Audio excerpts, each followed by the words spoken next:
I joked with my students. I tell them like one of the reasons I teach is so I can steal their ideas. And I'm only half joking. It's the truth. Like, they inspire me.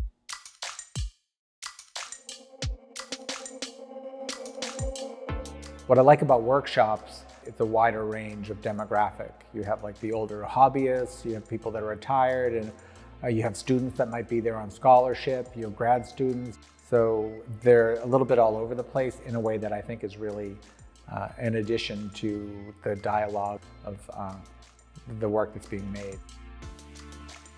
I lead by example, I hope, with my students that, you know, I lie in bed at night thinking about my work, what's done, what's not done, like what's the audience gonna think, and am I gonna fail?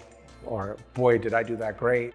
It's said, and it's true, that the more specific you are, the more universal it becomes. So have a distinct voice, put a fine point on things, and then people will relate their experience to yours.